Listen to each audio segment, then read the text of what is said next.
श्री पांडव प्रताप कथासार अध्याय 22.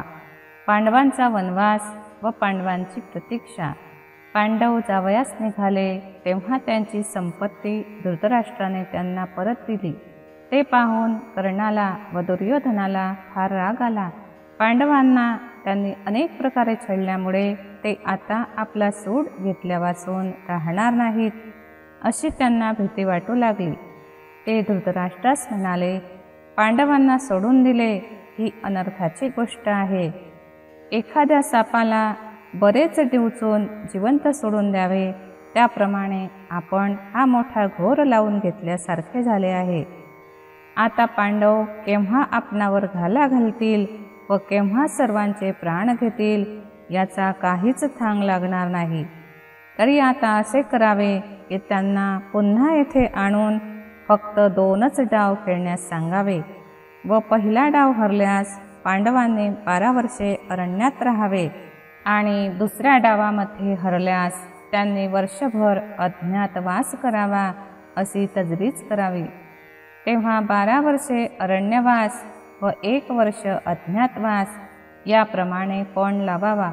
म्हणजे अज्ञातवासात त्यांचा तपास लावून त्यांना तीच स्थिती परत देऊ. साधल्यास पांडव अरण्यवासात असताना गुप्त घाला घालून त्यांचा नाश करता येईल. परंतु असे न झाले तर मात्र थोडक्याच वेळात पांडव आपला सूड उगवतील. धृतराष्ट्रास हे बोलणे पसंत पडले व त्याने प्रतिकामी यास शपथ घालून पांडवांना परत आणण्याकरता पाठवले. हे वर्तमान समजताच गांधारी, भीष्म, द्रोण, अश्वत्थामा, विदुर, विकर्ण, कृपाचार्य असे म्हणू लागले की आता उद्याचे मरण खरोखरच आजच येणार आहे. हे ठीक नाही. त्यांनी धृतराष्ट्रास पुष्कळ प्रकारे उपदेश केला. परंतु दुर्योधन म्हणाला की जे दैवी असते ते कधी चुकत नाही. आज जर मी पांडवांना अशा रीतीने सोडून देईन तर ते केवळ उशाशी साप घेऊन निजल्याप्रमाणेच होईल. धृतराष्ट्राच्या आज्ञेनुसार प्रतिकामी पांडवांना रथाशी जाऊन भिडला. त्याने नमस्कार करून धर्मास म्हटले की तुम्हास धृतराष्ट्राने गळ्याची शपथ घालून दूत खेळण्यास बोलाविले आहे. धृतराष्ट्राची आज्ञा आजपर्यंत आपण मोडली नाहीत, म्हणून आजही ती मोडू नये. हे ऐकताच त्या सर्वांना दहशत बसली व अनेक तर्क करीत ते पुन्हा त्या दुष्टांच्या सभेत येऊन पोहोचले. मग कपटी शकुनी धर्मास म्हणाला, पूर्वीच्या प्रकारामुळे कौरवांची व तुमची मने साफ नाहीत, म्हणून त्यांनी किंवा तुम्ही काही वर्षे स्थानत्याग करावा. त्याकरता 2 डाव खेळले पाहिजेत. त्यात पण हा की जो हरेल त्याने 12 वर्षेपर्यंत केवळ वल्कले नेसून अरण्यात राहावे आणि दुसरा पण असा की त्यानंतरचे 1 वर्ष अज्ञातवास करावा. त्या अज्ञातवासात उघडकीस आल्यास पुन्हा 12 वर्षे अरण्यवास आणि 1 वर्ष अज्ञातवास करावा लागेल. शकुनी हा द्यूत खेळण्यात पटाईत असून त्याला योग्य असेच फासे पडतात. त्यामुळे आपणास अरण्यवास व अज्ञातवास निश्चित भोगावे लागणार हे ओळखून पुढे येणारी संकटे धर्माच्या डोळ्यापुढे मूर्तिमंत उभी राहिली. परंतु जर आता आपण नकार दिला तर आपल्या पुरुषार्थाला कमीपणा येतो. त्यापेक्षा कष्ट परवडले असे धर्मास वाटून त्याने रुकार दिला.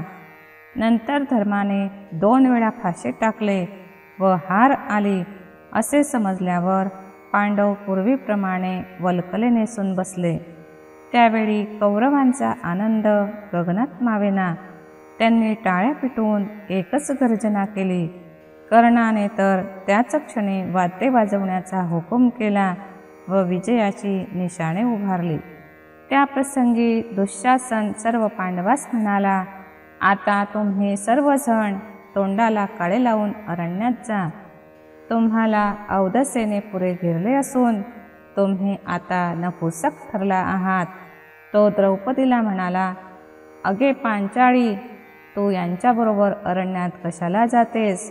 आमच्या 100 भावात जो श्रेष्ठ असा दुर्योधन आहे त्याच्याबरोबर खुशाल आनंदाने राहा. हे शब्द त्याच्या तोंडून निघताच आकाशातून नक्षत्रे खाली पडली, सूर्य काळा ठिक्कर पडला, रक्ताची ही वृष्टी झाली.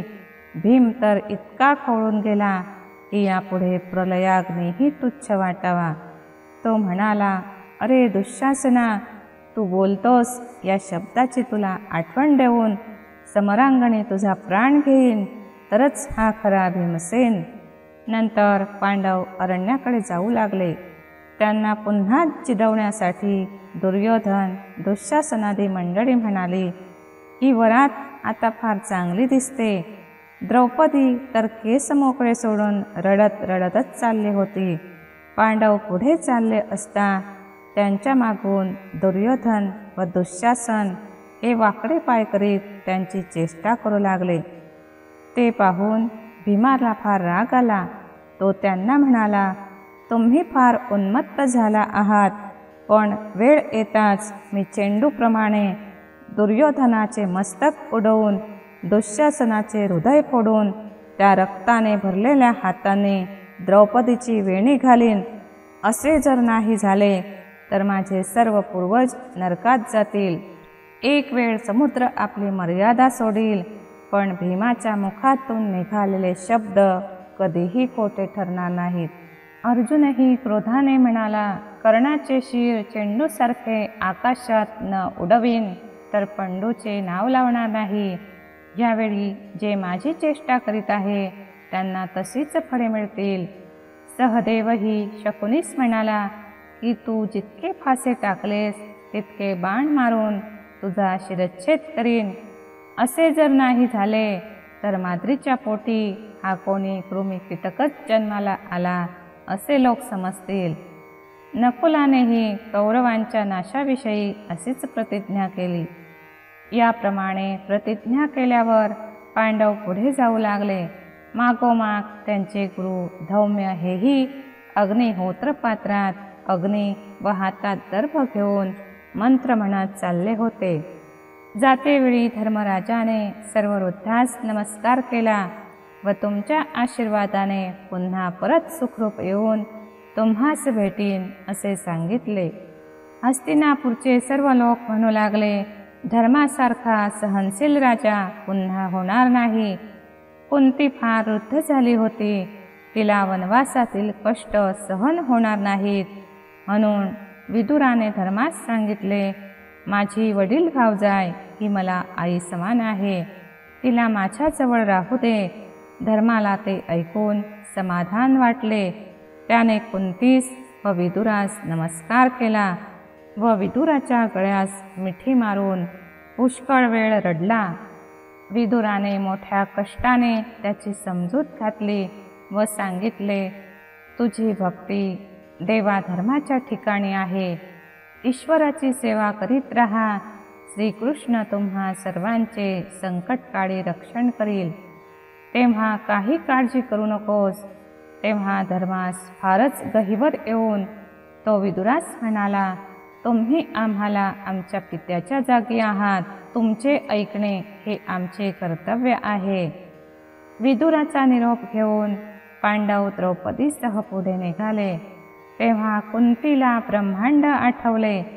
वल्कले नेसलेले पांडव व त्यांच्या मागे एका लुगड्यानेसी द्रौपदी चाललेली पाहून कुंती दुःखाने बेशुद्ध होऊन पडली. नंतर मोठ्या प्रयासाने विदुराने तिला सावध केले. तिच्याने एक शब्दही बोलवेना. ती धर्मास एवढेच म्हणाली, नकुल सहदेवास मी तुझ्या स्वाधीन केले आहे, त्यांचा तू नीट सांभाळ कर. मग कुंतीला घेऊन मोठ्या कष्टाने विदुर घराकडे परत आला. त्याने सुभद्रा व अभिमन्यू यांना कृष्णाकडे, द्रौपदीची 5 मुले द्रुपद राजाकडे व सर्व सुनास आपल्या माहेरी पाठवून दिले. मग विदुराने रात्री अरण्यात जाऊन पांडवांना पुष्कळ उपदेश केला. विदुर परत आल्यावर धृतराष्ट्राने त्याला विचारले की पांडव अरण्यात जाताना काय विचार करीत होते, किंवा ते मुकाट्यानेच गेले. विदुर म्हणाला, धर्म तर तोंड झाकून व मौन धरूनच गेला. आपले बाहू उभारून आवेशाने गर्जना करीत गेला. पार्थ डाव्या हाताने वाळू घेऊन ती उजव्या हाताने चहूकडे फेकीत चालला होता. सहदेव तोंडास व नकुल सर्व अंगास चिखल लावून गेले आणि द्रौपदी मोकळे केस हातात धरून रडत गेली. सर्वांच्या मागे धौम्य ऋषी मंत्र म्हणत गेले. धृतराष्ट्राला यातील अर्थ कळला नाही, पण फार वाईट वाटले. तो म्हणाला, अशा प्रकारे जाण्यात त्यांचा काय उद्देश असावा? विदुर म्हणाला, दुसरा अर्थ काय असणार? 13 वर्षानंतर 14व्या वर्षी सृष्टीचा पुष्कळ नाश होईल. याला कारण तुझा हा पुत्रलोभ. ते दुःख भोगवणार नाही म्हणून धर्माने तोंड झाकले. भीमाने असे दर्शवले की ह्या बाहूंनी 100 भावांसह दुर्योधनाचा प्राण घेईन. पार्थ असे दाखवित होता की असा जो आज अगणित वाळूचे कण फेकीत आहे, त्याचप्रमाणे पुढे कौरवांचा व त्यांना साह्य करणाऱ्याची शिरे बाण सोडून आकाशात उडवीन. सहदेवाचा आशय असा की रणांगणावर कौरवांचे देह पडतील, त्यावेळी त्यांची तोंडे अशीच मातीने भरतील. नकुळाचा हेतू हा की तो सौंदर्यवान असल्यामुळे त्याला पाहून तुझ्या नगरच्या स्त्रिया भुलतील. द्रौपदीने असे दर्शविले की ज्याप्रमाणे मी मोकळे केस घेऊन चालले आहे, त्याचप्रमाणे तुझ्या विधवा सुनांना ऊर पडवीत नदीवर स्नानास जावे लागेल. धौम्यांचा हेतू असा की 13 वर्षानंतर तुझ्या मुलांची प्रेतक्रिया होईल. हा विलक्षण अर्थ ऐकून धृतराष्ट्रास फारच वाईट वाटले. पांडव वनात गेले त्या दिवशी रात्री कौरव स्त्रियांना भलती सलती स्वप्ने पडली व अनेक अपशकुनही झाले. ते ऐकून दुर्योधन अगदीच घाबरून गेला.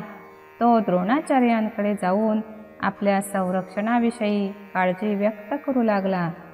द्रोणाने त्यास सांगितले की माझ्याकडून होईल तेवढे मी करीन, पण दृष्टद्युम्नाचा हातून माझा मृत्यू आहे, त्याला काही उपाय नाही. तुला मी इतकेच सांगतो की अजूनही तू पांडवास घेऊन ये. धृतराष्ट्रानेही भिवून त्यांना आणण्याकरता विदुरास सांगितले, परंतु आता तुझा कुलक्षय केल्या वाचून ते कदापि येणार नाहीत. अशा विदुराच्या उत्तराने धृतराष्ट्राचे काळीज दुभंगले. शेवटी त्याने संजयास पांडवांना परत आणण्यास सांगितले. तोही म्हणाला, आता उगीच तू का खटपट करतोस? अनायासे तुला एक छत्री राज्य मिळाले आहे. 2 दिवस चैन भोग, पुढची वाट पुढे. हे तू सर्व आपल्या हाताने करून घेतलेस. भर सभेत त्यांची निर्भत्सना तुझ्या पुत्रांनी केली. द्रौपदीचा अनन्वित छळ तुझ्या समोर झाला.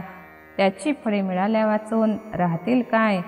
आता तुला इतकेच सांगतो की पांडव हे महापुण्यशील असून श्रीकृष्णाचे परमभक्त असल्याने तो त्यांचा पाठीराखा आहे. तो त्यास अनेक संकटातून दूर करील. तुझे पुत्र पांडवांचा द्वेष करीत असले तरी तू त्यांच्याशी प्रेमाने वाग. श्री पांडव प्रताप कथासार अध्याय 22 समाप्त.